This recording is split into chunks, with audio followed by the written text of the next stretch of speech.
Hukum internasional sudah menyediakan dasar hukum bagi perjanjian internasional seperti yang diatur dalam Konvensi Wina 1969 tentang perjanjian internasional, Konvensi Wina 1986 tentang perjanjian internasional dan organisasi internasional, serta Konvensi Wina 1978 tentang suksesi negara terkait perjanjian internasional. Indonesia belum atau tidak meratifikasi konvensi-konvensi ini karena pada dasarnya konvensi-konvensi ini adalah kodifikasi dari hukum kebiasaan internasional. Sebagai akibatnya akan tetap mengikat Indonesia dengan atau tanpa meratifikasinya. Sekalipun Indonesia telah terlibat membuat perjanjian internasional sejak awal kemerdekaan, perkembangan hukum nasional Indonesia tentang perjanjian internasional masih mengacu hanya pada pasal pada konstitusi serta praktek ketatanegaraan sampai akhirnya dilahirkan Undang-Undang Nomor 24 Tahun 2000 tentang perjanjian internasional. Proses pembuatan perjanjian internasional dapat dibagi atas beberapa tahapan proses, yaitu pertama, penjajakan, kedua, perundingan, ketiga, perumusan naskah perjanjian, keempat, penerimaan, dan kelima, penandatanganan. Tata cara perjanjian internasional terdapat beberapa cara, yaitu lembaga pemrakarsa harus melakukan konsultasi dan koordinasi dengan Menlu dan atau unit regional atau multilateral Deplu. Konsultasi dan koordinasi dilakukan melalui surat menyurat dan rapat interdep. Hasil dari kegiatan tersebut berbentuk draft dan atau counter draft PI dan pedoman delegasi RI. Delegasi RI mengikuti perundingan. Hasil akhir dari penyusunan draft dan counter draft adalah sesuatu draft yang jika diperlukan diparaf oleh para pihak sebelum ditandatangani. Lembaga pemrakarsa perjanjian internasional di Indonesia adalah negara, dalam hal ini Pemerintah Republik Indonesia. Pemerintah Republik Indonesia membuat perjanjian internasional dengan satu negara atau lebih, organisasi internasional, atau subjek hukum internasional lain. Lembaga pemrakarsa, baik atas nama pemerintah RI maupun atas nama lembaga dimaksud yang mempunyai rencana untuk membuat perjanjian internasional, harus terlebih dahulu melakukan konsultasi dan koordinasi dengan Menteri Luar Negeri atau Menlu. Khusus tentang rencana perjanjian internasional atau kerjasama internasional di dan oleh daerah, sebelum dikonsultasikan dan dikoordinasikan dengan Menteri Luar Negeri, rencana tersebut harus terlebih dahulu memenuhi prosedur internal di masing-masing daerah. Prosedur internal dimaksud sesuai dengan Undang-Undang Nomor 32 Tahun 2004 tentang pemerintahan daerah adalah adanya pendapat dan pertimbangan dari DPRD untuk rencana pembuatan perjanjian internasional dan persetujuan DPRD untuk rencana kerjasama internasional yang dilakukan oleh pemerintah daerah. Surat kuasa atau full powers merupakan instrumen hukum yang sudah baku dalam praktik internasional. Undang-Undang Nomor 24 Tahun 2000 tentang perjanjian internasional mengadopsi pengertian instrumen ini ke dalam hukum nasional dan mengartikannya sebagai surat yang dikeluarkan oleh presiden atau menteri yang memberikan kuasa kepada satu atau beberapa orang yang mewakili pemerintah Republik Indonesia untuk menandatangani atau menerima naskah perjanjian, menyatakan persetujuan negara untuk mengikatkan diri pada perjanjian dan atau menyelesaikan hal-hal lain yang diperlukan dalam pembuatan perjanjian internasional. Konvensi Wina 1969 mengartikan surat kuasa sebagai mencakup perbuatan untuk berunding dan otentifikasi naskah yang dalam hal ini tidak dicakup dalam undang-undang. Hal ini disebabkan karena undang-undang membedakan surat kuasa dengan credentials yang diartikan sebagai untuk menghadiri, merundingkan, dan atau menerima hasil akhir suatu pertemuan internasional. Konvensi Wina 1969 sendiri tidak mengenal instrumen credentials karena pengertian ini sudah dicakup dalam definisi surat kuasa. Berbeda dengan Undang-Undang Nomor 24 Tahun 2000 tentang Perjanjian Internasional, tidak menempatkan kepala perwakilan atau duta besar RI di negara atau organisasi internasional akreditasinya sebagai pejabat yang tidak membutuhkan surat kuasa dalam hal menerima naskah perjanjian internasional yang dibuat oleh Indonesia dengan negara atau organisasi internasional. Pengesahan adalah perbuatan hukum untuk mengikatkan diri pada suatu perjanjian internasional dalam bentuk ratification, accession, penerimaan atau acceptance, dan persetujuan atau approval. Pasal 9 Undang-Undang Nomor 24 Tahun 2000 tentang Perjanjian Internasional menyatakan bahwa pengesahan dilakukan sepanjang dipersyaratkan oleh perjanjian internasional tersebut. Pasal 9 Undang-Undang ini telah memberikan klarifikasi atau jika tidak interpretasi terhadap Pasal 11 UUD 1945 tentang persetujuan DPR.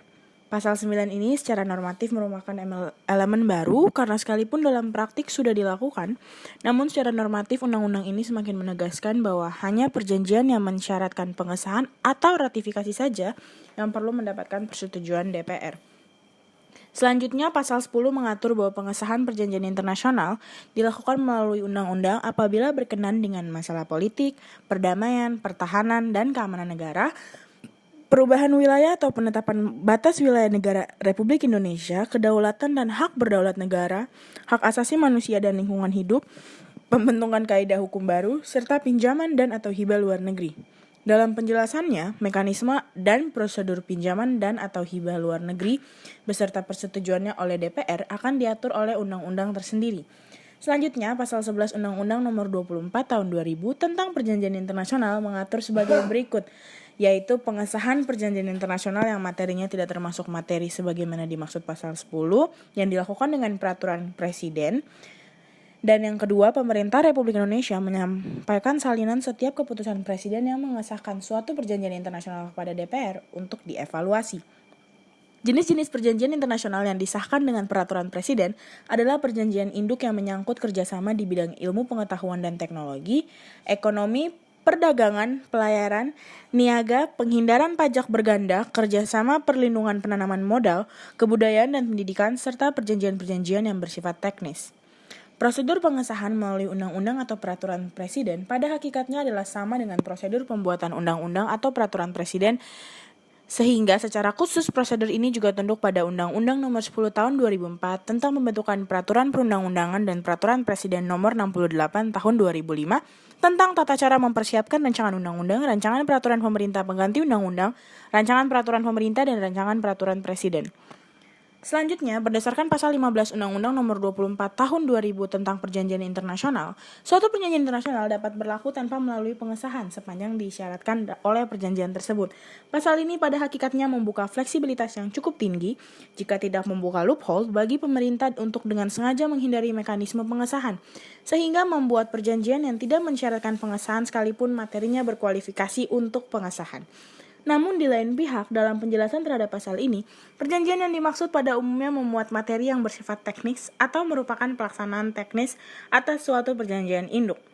Perjanjian yang termasuk dalam kategori tersebut diantaranya adalah perjanjian yang secara teknis mengatur kerjasama di bidang pendidikan, sosial, budaya, pariwisata, penerangan, kesehatan, keluarga berencana, pertanian, kehutanan, serta kerjasama antar provinsi dan antar kota. Pengesahan ratifikasi perjanjian internasional melalui Kepres dilakukan atas perjanjian yang mensyaratkan adanya pengesahan sebelum memulai berlakunya perjanjian, tetapi memiliki materi yang bersifat prosedural dan memerlukan penerapan dalam waktu singkat tanpa memengaruhi peraturan perundang-undangan nasional. Jenis-jenis perjanjian yang termasuk dalam kategori ini diantaranya adalah perjanjian induk yang menyangkut kerjasama di bidang yang pertama ilmu pengetahuan dan teknologi, yang kedua ekonomi, yang ketiga teknik, yang keempat perdagangan, yang kelima kebudayaan, yang keenam pelayaran niaga, yang ketujuh penghindaran pajak berganda, yang kedelapan kerjasama perlindungan penanaman modal, serta yang kesembilan perjanjian-perjanjian yang bersifat teknis. Tentang undang-undang atau Kepres ratifikasinya sendiri, keberlakuannya sebagai undang-undang atau Kepres di Indonesia tidak perlu menunggu adanya undang-undang implementasinya dahulu. Begitu undang-undang atau Kepres itu disahkan dan diundangkan, maka undang-undang atau Kepres tersebut sudah berlaku dan memiliki kekuatan hukum yang mengikat, kecuali ditentukan lain di dalam peraturan perundang-undangan yang bersangkutan. Hal tersebut sesuai dengan ketentuan pasal 87 Undang-Undang Nomor 12 Tahun 2011. Menurut Konvensi WINA 1969 Pasal 2, perjanjian internasional merupakan suatu persetujuan yang dibuat antar negara dalam bentuk tertulis dan diatur oleh hukum internasional. Apakah dalam instrumen tunggal atau dua atau lebih instrumen yang berkaitan dan apapun nama yang diberikan padanya.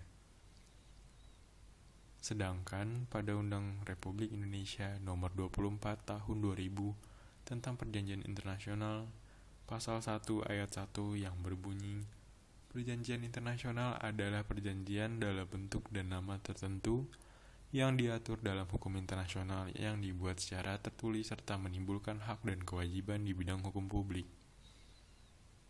Pada akhirnya, suatu perjanjian internasional akan melalui berbagai tahap sebelum dapat disahkan atau diratifikasi.